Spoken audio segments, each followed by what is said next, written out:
Hi, I'm Kim, and this is Deepwater Happy, and today I am going to be sharing with you what is in my classroom first aid kit. This is my own personal classroom first aid kit. Everything in here I purchased with my own money, conducted my own research, and made the choices myself. So I am kind of proud that I am prepared, and I am really hoping never ever to have to open this up and use anything in it, but I have it. Here it is. Okay, so the big reveal. This bag it's red. I chose red because I wanted it to be very obvious on my desk that this is a first aid kit, and if it didn't have the patch, I would have ordered one of these. These are Velcro. They come off, they come on. What that does is it pretty much makes this something that my students aren't that interested in, because it's like the fire extinguisher. It's a piece of safety equipment that doesn't interest them all that much. They're not likely to mess with it or pick it up or carry it around or go through it or anything like that. I know that you're probably going to notice that there is the molly, the straps on the outside where you can attach things, and unlike most first aid kits that will have perhaps safety scissors on the outside, mine is not on the outside. I just did an unboxing. I used some of my supply money to make an order from North American Rescue to get a larger kit that will service 4 to 5 people. And the first thing I noticed is that the scissors are on the outside.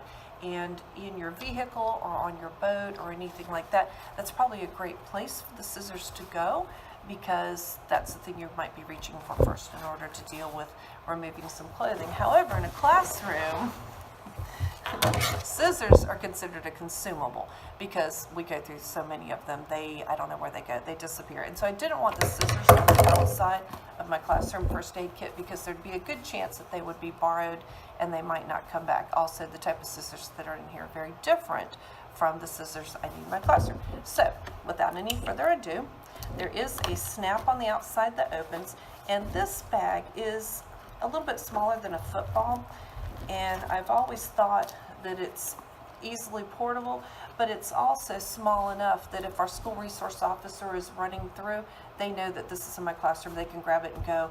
Or if I have my larger bag here and I want to give this to someone, I can throw this. It's small enough, it's light enough, I can throw across a crowd of people and get this to someone.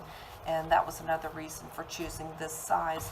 This one happens to have a Velcro tab on the back that comes completely off. We have one of these in our vehicle also, and with that one it goes around the back of the headrest, and you simply rip this off. This part stays on the car and you rip the bag and take it with you.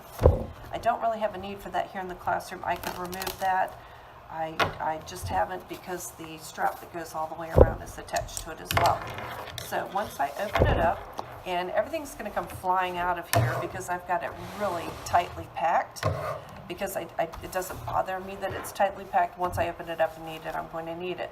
This is the kind that has 2 zippers that go like that, so that it opens up very easily. And this is what's in it. This is a Monday. This is the first Monday after spring break, and on Mondays I always open this up and I look at it again. I check for expiration dates, and I just refamiliarize myself where things are in this pack. I need to angle the camera down a little bit so that you can see better what I've got here. Okay, so Mondays I refamiliarize myself with what is in the pack, and the first thing that I do is I simply put my hands here and I remember exactly where things are. And the first thing I know that I'm probably going to reach for is this black diamond light, and I'll leave a link to this below. This took a lot of time and thought to choose this light. It has a lock so that even squashed in the bag, it's not accidentally going to turn on, and it's just a headlamp, goes over your head. It has red light, green light, it has a very bright light, it has a more dim light, and in the event of a lockdown or an armed intruder occasion on our school campus, when we are in lockdown, we turn the lights out, and I have emergency lights, I have overhead lights, there's some other lights here, but if every light goes off and I have no light, I have a light. This does take 4 batteries, and I check it pretty regularly, and I will replace them on all the major breaks, the winter break, and then again on summer break I'll change this. So this is from Black Diamond. It does angle up and down.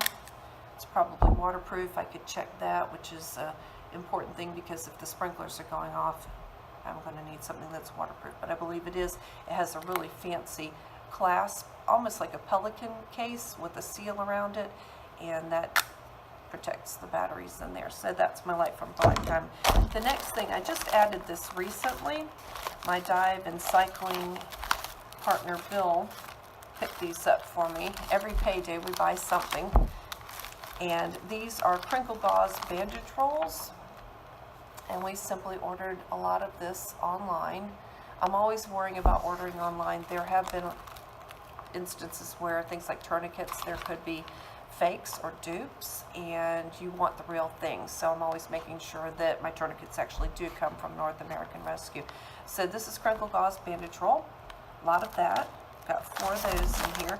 And then the next thing that I have is I have 2 of these roll bandages, and these are the stretchy kind that will help hold everything in place. So I've got packing material, and I also have the stretchy gauze bandage. The next thing in here is I have clotting gauze.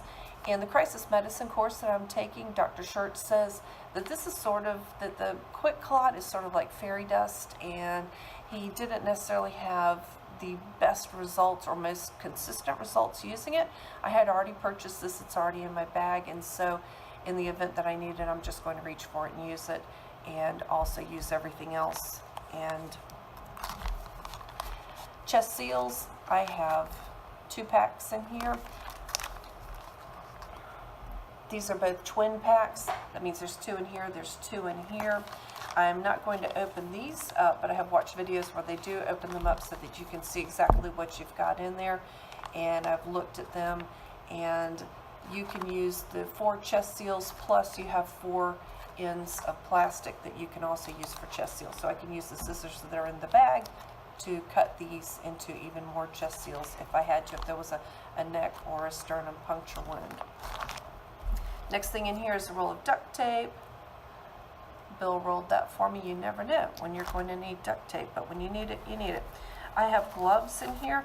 They're toward the top in the bag, and these will get replaced every single year. And I also have a roll of regular medical tape, and that's just something that's indispensable. These scissors are a little bit lower down because on the other side is where my tourniquet and my cutters are. So my safety scissors are further down in here. These are not made by North American Rescue. I'm not sure who these are made by. So they don't have the oxygen key on them. They're fairly simple.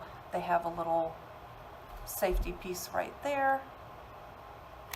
This might not be what I reach for first. The first thing I might reach for, and I've purposely installed it right here on top of all the tourniquets, and this is a Gerber tool, and it used to sit on the outside of the bag, but then I realized it looks a little bit inviting, and I didn't want anyone to be curious about it or use it as a weapon or anything like that. It simply pulls out, and it's a cutter. I think you can see that. And so this would be if there was some type of a wound where you needed to cut open, jeans or something. This has a very big hole in it, and that's what I wanted. I wanted something that even with gloves on, I could get my finger into there, and you simply pull and rip. So even if there's blood, which would be slippery, this would be really, even if I'm losing some fine motor skills from anxiety or stress, this would be an easy tool to use. And it lives right on top of the tourniquets. For tourniquets in here, I have 2 soft T and I have 1 rat's tourniquet. And I have a variety because of a variety of situations. I have some freshmen here who are they're tiny. They're just tiny little children almost. And so I have the rat's tourniquet in here, and it's already set up and ready to go. And it also has a spot to write the time on it. This is the thinner one. And you are welcome to read more about these. I'm not a nurse, I'm not an EMT, I'm simply a school teacher who is trying to be prepared by taking training and having gear with me. And this is one of the tools in my kit. The other tourniquets that I have are already in the ready position, which means they have already been assembled, and I have the 8 inches of overlap already set to go. So this is already set to go around a limb, and this is called the windlass. kind of an old-fashioned name, but this is what you twist to increase the pressure, and it locks into here. There's a spot here to write time. I have a permanent marker right up in here, which I test pretty regularly, and I can write the time here. I can write the time on their forehead to make sure the EMTs know that that person, although they might look like they're not bleeding, they do have a tourniquet on them. You put a T right on their forehead and maybe the time.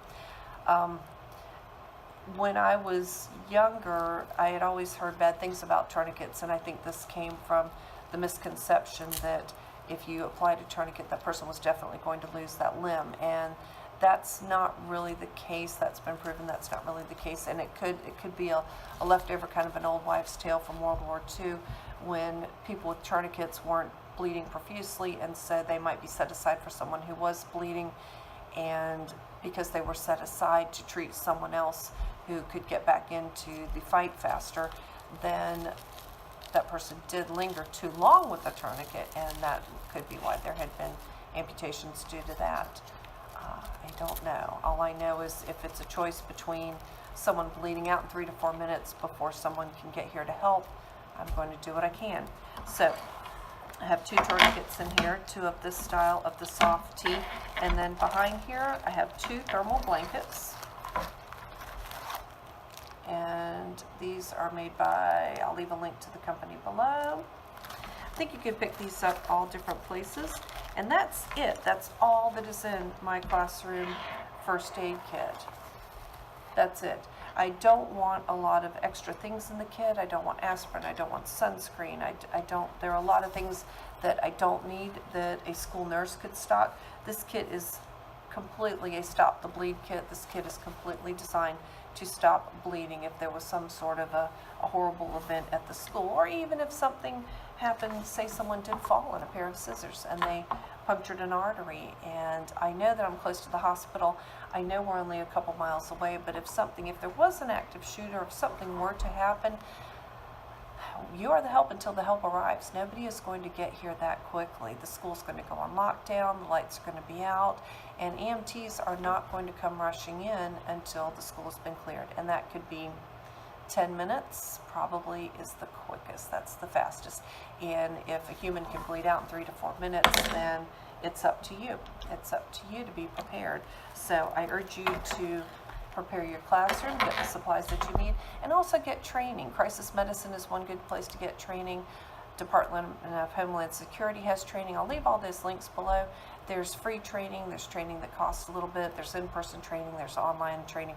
They're all different types, and that's what I urge for you to do. This should be your resolution, is your school supplies for next year should include a stop the bleed kit, even if it's just a very simple one like this. You can, if you're using Class Wallet, which is what we use here in this county, Class Wallet does have bleeding control kits, and this is an example of one. These run under $60. I think they're around $53 through Class Wallet. You just need to search for North American Rescue or possibly search for bleeding control. This is a kit that has absolutely everything in it. It has a tourniquet, it has a blanket, it has the scissors, it has a permanent marker, it has the gauze, it has the bandages, everything all in one kit. This kit just arrived, and it's good to 2024. This would be something really easy to keep in your drawer. It's nothing anybody's going to mess with, and you could grab it and you've got it in an emergency. I'm stocking enough for 4, 5, 6. I could probably treat 5 or 6 people, and I think that would be my personal limitation in the amount of time that you can save someone. That's probably how many people I could get to in, say, 5 to 20 minutes. And so I'm packing as many items as I can into my drawer. I urge you to do the same. Please get some training. Please have a bleeding control kit in your classroom, and keep reading what to do, keep reading how things are going to be. I'm also reading a book called Columbine by David Cullen. I'll leave a link to this below also. And having gone through announced and unannounced active shooter drills, I can tell you that this book, it prepares you because you're reading a very thoroughly researched report on every single thing that happened in Columbine, how fast help got there, how long it takes for the help that you really need to get there, the EMTs, how long that takes for them to get to you. And that's a good read if you really want to mentally prepare yourself. But please get some training, get a bleeding control kit into your classroom. It doesn't have to be as complicated and large as mine. I even have, like I said, I've got a flashlight in here, I've got scissors, I've got rippers, I've got all sorts of things in here. But at the very least, maybe print on both sides of your photocopy paper this coming year, order half as much photocopy paper, and instead buy a bleeding control kit to keep in your classroom. This is Kim with Deepwater Happy, and if you like my content, please like, share, subscribe, and you can find me on Facebook, Instagram, even on Pinterest, and I'll leave links to everything below. Please subscribe, click the little bell so you get notifications when I have a new video up. I'll also be uploading very shortly a video about the larger kit from North American Rescue. This kit I bought with my school supply money, and this kit here I purchased with my own money. So please subscribe, and I'll talk to you later. Bye.